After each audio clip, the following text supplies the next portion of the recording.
السلام علیکم۔ آج کا جو ہمارا موضوع ہے وہ ہے حروف شمسی۔ یہ B S Urdu first semester کے طلباء کے لیے ہے۔ آئیے آج ہم اپنے جو موضوع ہے اس کا آغاز کرتے ہیں، حروف شمسی۔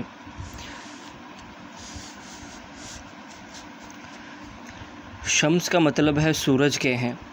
یہ الفاظ قرآن مجید میں زیادہ استعمال ہوئے ہیں، اور اس کی ڈیفینیشن یہ ہے کہ ایسے حروف جن سے پہلے لام آئے اور لام نہ پڑھا جائے تو وہ حروف شمسی ہیں۔ مثلا الشمس، شمس میں لام نہیں پڑھا جائے گا، یعنی کہ یہ لام سائلنٹ ہو جائے گا۔ ٹھیک ہے، اس کے متعلق ایک کہانی بھی میرے ذہن میں آ رہی ہے کہ کہیں میں نے پڑھا تھا کہ رات کو اگر آسمان پہ تارے نکلے ہوں اور چاند نکلا ہو، چاند نکلے تو ستارے نظر آتے ہیں، اگر سورج نکلے تو ستارے نظر نہیں آتے، یعنی کہ اگر حروف شمسی ہوں گے تو لام نہیں پڑھا جائے گا۔ شمس کا مطلب سورج کے ہیں، اور اگر چاند حروف قمری جو ہیں، اگر اس کا مطلب چاند ہے، اگر چاند نکلا ہوگا تو ستارے نظر آئیں گے اور لام پڑھا جائے گا۔ یہ اس طرح کی ایک تھی، مجھے لگا کہ آپ کے ساتھ شیئر کر دینی چاہیے۔ کہ مزید حروف شمسی کی کل تعداد 14 ہے، یعنی یہ بیسیکلی عربی کے ہیں نا، تو عربی کے جو کل حروف تہجی ہیں وہ 28 ہیں، اس میں سے آدھے حروف شمسی ہیں اور آدھے حروف قمری ہیں۔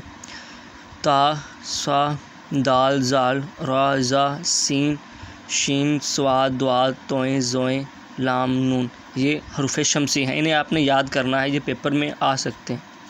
اس کے بعد اس کی مثالیں ہیں۔ مثالوں میں نے ہر ایک کی ایک مثال دی ہے، اگر لونگ میں آ جائے تو آپ بھی دے سکتے ہو۔ یہ تا ہے، یہ عبد التواب ہوگا، یہ مسلم الثبوت ہوگا، یہ غریب الدیار ہوگا، بری الزماں ہوگا، ضیاء الرحمن ہوگا، قائم الزاویہ ہوگا، السلام علیکم ہوگا، دار الشفا ہوگا، دار الصحت ہوگا، دار الضرب ہوگا، نجیب التعریفین، وسیع الظرف، شکر النعمت، عبد الطیف۔ اس طرح کے جو الفاظ ہیں ان میں لام نہیں پڑھا جائے گا، سائلنٹ ہوگا۔ یہ میں نے ایک مثال لکھ دی ہے۔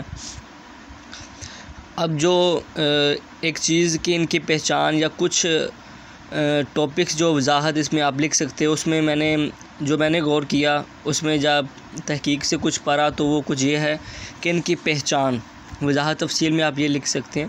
یہ تشدد کی علامت آتی ہے، لام کے بعد آنے والے حرف پر تشدد کی علامت آئے گی، جیسے عبد التواب، لام کے بعد تے آتا ہے اور اس پر تشدد کی علامت ہے۔ مثالوں میں دیکھ لیتے ہیں، جیسے تواب اس پہ آیا، ثبوت پہ آئے گا، ٹھیک ہے، اور پھر تشدد پہ اوپر کوئی حرکت ہوگی، یہ اس کی پہچان میں آپ لکھ سکتے ہوں۔ کہانی میں نے آپ کو پہلے ہی بتا دی کہ اگر سورج نکلے تو ستارے نظر نہیں آتے، اسی طرح اگر حروف شمسی ہوں گے تو لام نہیں پڑھا جائے گا۔ یہ تھی ہماری آج کی ویڈیو، جس میں ہم نے حروف شمسی کی تعریف پڑھی، پھر اس کے بعد حروف شمسی کی تعداد 14 ہے، پھر اس کے بعد ان کی ایک مثال کی، اور ان کی پہچان کے متعلق ہم نے کچھ پڑھا۔ اگر آپ کو ویڈیو پسند آئی ہو تو پلیز سبسکرائب کریں، لائک کریں، شیئر کریں، کمنٹ کریں۔ خدا حافظ۔